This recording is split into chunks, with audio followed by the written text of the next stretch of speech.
एक ऐसा बाजार जो सुबह 9:15 बजे खुलता है और शाम के 3:30 बजे बंद हो जाता है।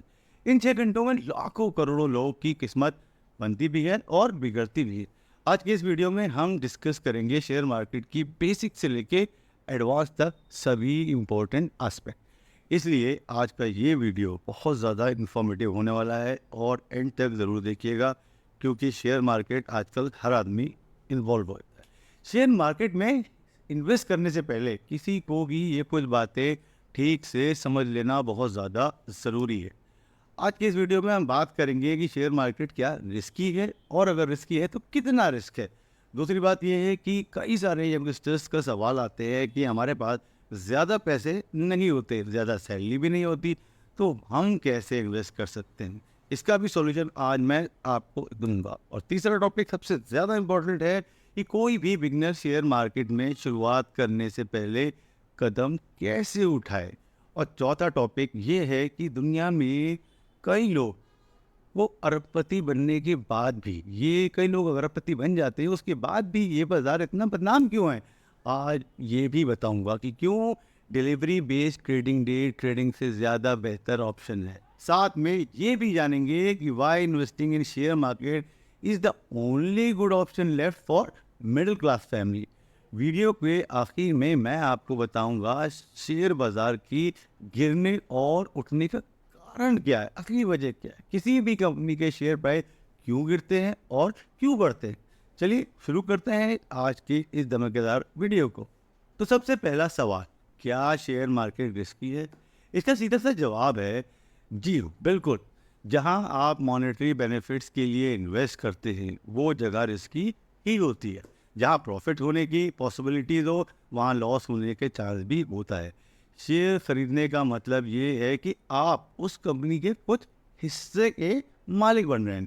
तो अगर कंपनी को लॉस हुआ तो आपको भी लॉस होगा, और कंपनी को फ़ायदा हुआ तो आपको भी फ़ायदा हुआ। जिस कंपनी में आपने इन्वेस्ट किया है, अगर वो कंपनी डूब गई तो आपका पैसा भी बिल्कुल ही डूब जाएगा। और अगर उस कंपनी की ग्रोथ बहुत अच्छी हुई तो आपका पैसा भी बहुत अच्छा ग्रो करेगा। सीधी सी बात करें मेरे दोस्त, जब रिस्क नहीं होता वहाँ प्रॉफिट भी कम होता है। रिस्क ना लेना ही दुनिया का सबसे बड़ा रिस्क होता है, लेकिन यहाँ रिस्क के साथ प्रॉफिट भी उतना ही बड़ा होता है। कई कंपनी ऐसी हैं जिन्होंने इतिहास रच दिया है। नेस्ले है, ब्रिटानिया है, विप्रो है, टीवीएस है, टाइटन्स है, सीमेंस है।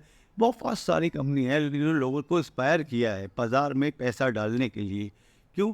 एमआरएफ का एग्जाम्पल समझता हूँ मैं। एमआरएफ का स्टॉक 2000 में 700 रुपये का था और आज 2024 में स्टॉक 1,96,000 का हो गया।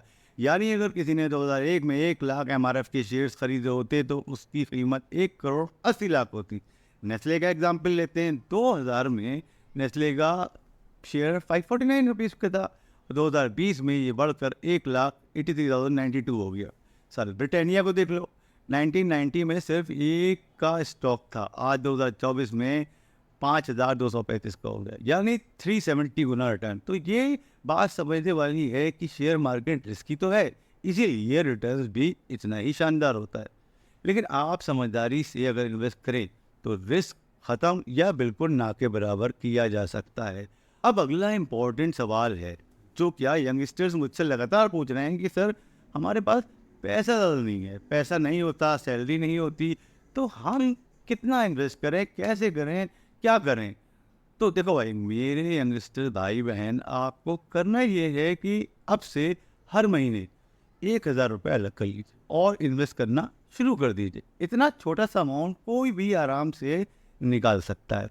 इतनी का तो गुटखा पान तंबाकू खा के थूक देते हैं लोग सड़क पर, लेकिन ये छोटी सी इन्वेस्टमेंट जादू कर देगी। 1 साल तक हर महीने 1,000 इन्वेस्ट कर दीजिए और अगले साल इसमें 500 रुपये बढ़ा दीजिए, 1,500 रुपये कर दीजिए, यानी अगले पूरे साल हर महीने आपको इन्वेस्ट करने हैं 1,500 रुपये।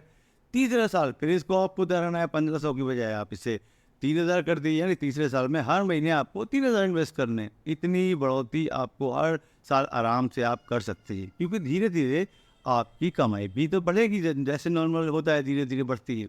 बाकी शेयर मार्केट की जादू पे छोड़ दीजिए। अगर शेयर मार्केट आपको हर साल एवरेज 15% का भी रिटर्न दे तो आप कैलकुलेट करिए SIP कैलकुलेटर से 25 साल बाद आपके पास पैसे होंगे 1 करोड़। बस शर्त यह है कि आपको कंसिस्टेंटली इन्वेस्ट करना है, रैंडम इन्वेस्ट ना करें। कोई भी इन्वेस्टर बहुत आराम से इतने पैसे हर महीने निकाल सकता है, और अगर उसको कंसिस्टेंट इन्वेस्टमेंट की आदत लग गई है तो मेरे ये गारंटी है कि अगले 25 साल में उसका फाइनेंशियल वेल्थ आसमान छू ले जाएगा। आसमान छुएगा अगर आप सही तरीके से करेंगे।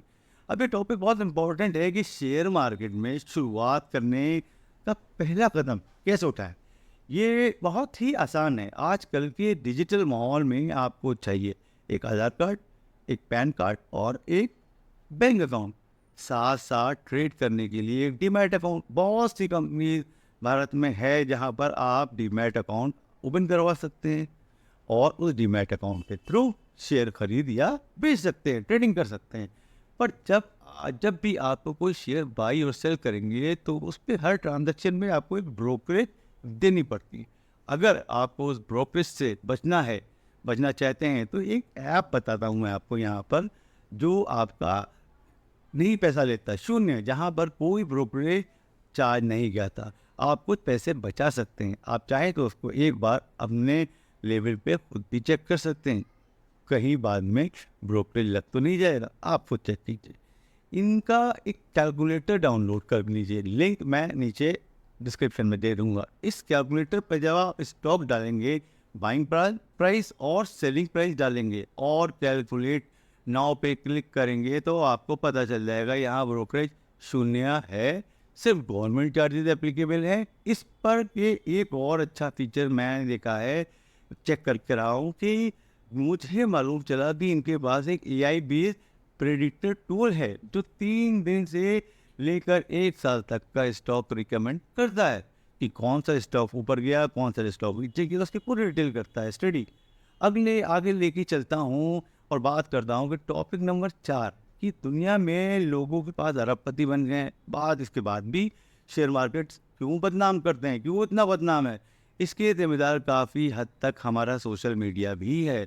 यूट्यूब एक दिन में पैसा डबल करने की स्ट्रेटजी सिखा रहा है, 10 लगाओ 20, वो भी एक दिन में ऐसी बातें सुन के जो अपना डीमैट अकाउंट खुलवा रहे हैं वो लोग डीमैट शब्द को ध्यान से पढ़े। डीमैट खुद नहीं कह रहा है, इनकी कहने से पैसा दे मत। इसी तरह के लोग सबसे पहले मरते हैं और उनका पैसा डूब जाता है और फिर ये शेयर बाजार को बदनाम करते हैं। तो सारा खेल यहाँ माइंडसेट का है।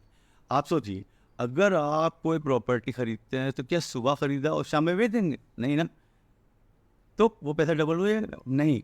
तो इसी तरह अगर आप कोई गोल्ड खरीदते हैं तो क्या सुबह खरीदते हैं और शाम में बेच देते हैं?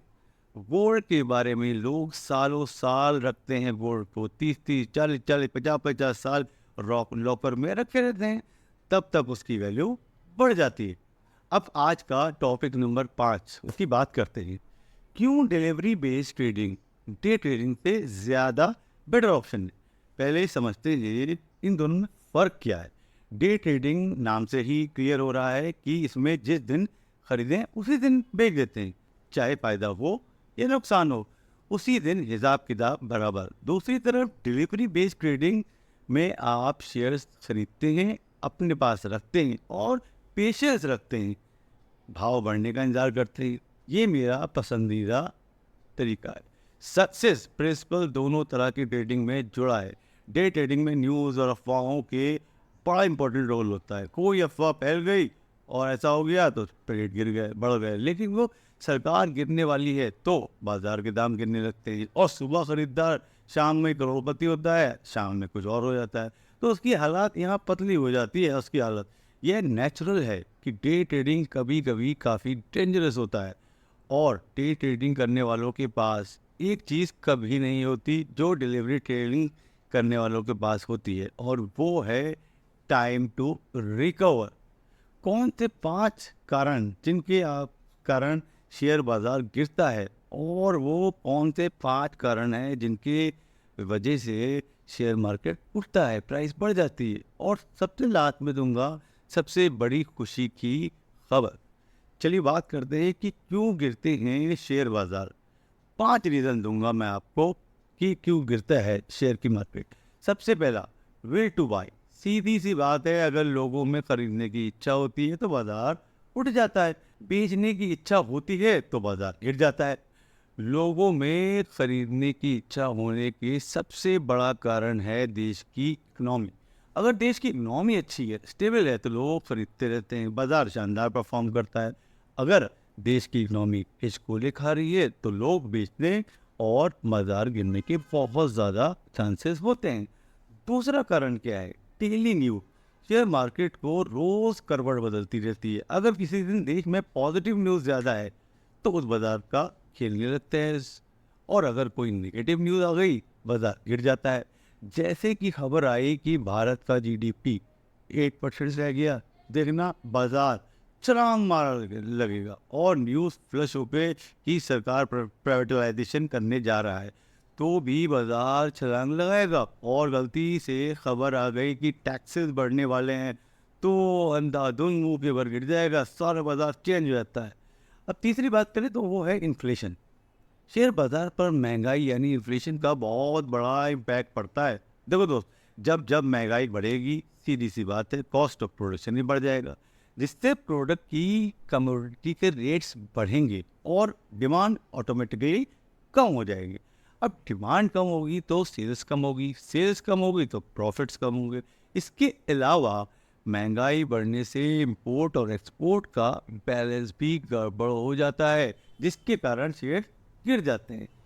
चौथा कारण है price of crude oil. International market में क्रूड ऑयल की कीमत अगर बढ़ रही है तो शेयर मार्केट गिरने की पॉसिबिलिटी बढ़ जाती है, क्योंकि मैक्सिमम कंपनीज पर इसका बुरा असर होता है, क्योंकि उनका कॉस्ट ऑफ प्रोडक्शन बढ़ जाता है तो उनको अपने प्रोडक्ट का दाम बढ़ाना पड़ जाता है, जिसका मार्जिन ऑटोमेटिकली कम हो जाता है।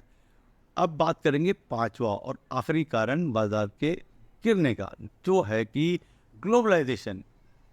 ग्लोबलाइजेशन के दौर में वर्ल्ड इकोनॉमी का भी हमारा शेयर बाजार पर अच्छा खासा असर पड़ता है, और ख़ास तौर पे अमेरिकन इकोनॉमी का।